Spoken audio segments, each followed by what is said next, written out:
I used to spend hours giving myself lectures, horrible things I would say to myself, how I wasn't good enough, I wasn't smart enough, no one would like me, I think I'll go eat a can of worms. Hi, I'm Lisa Drennan and I am a life coach, and I help coaches and team leaders surrender self-sabotage that keeps them stuck in fear so that they can transform their clients, attract their soulmate client, and transform not only their own lives, but also their clients' lives to 10x their income. Self-sabotage can really take a toll on our minds and our thoughts. Having stinking thinking really is one way for us to be stuck in fear and shame and guilt.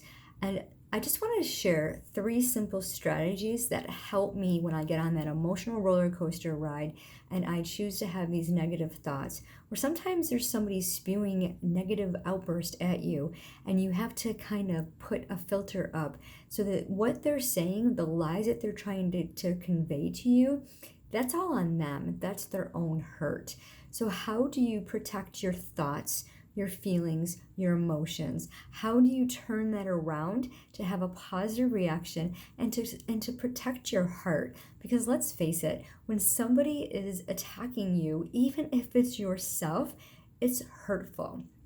So 3 things that I have done is affirmations. Stating daily affirmations transformed my thought process.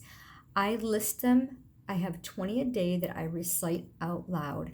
I am valuable. I am kind. My light illuminates everywhere I go.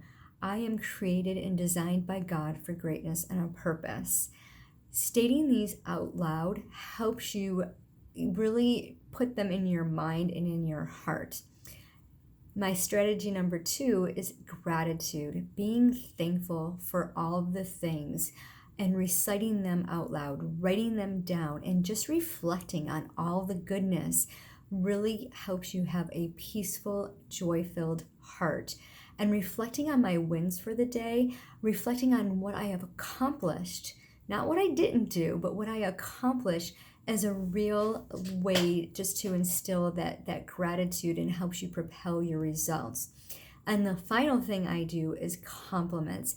I love seeing my clients when I'm coaching people, when I'm walking them through their sessions, seeing their transformation and watching them succeed just fills my heart with joy. And when they send me a note telling me how much I helped them, I keep that in a file. And when I'm really struggling with self-sabotage, I'll open up that file and I'll read those compliments, and then I know what my true purpose is. So I would love for you to implement these strategies the next time self-sabotage is trying to overcome your thoughts. Save this post, practice it daily, come back to it, and just watch your mind, your heart, your body, your soul be filled with peace and joy beyond understanding. Have an amazing day.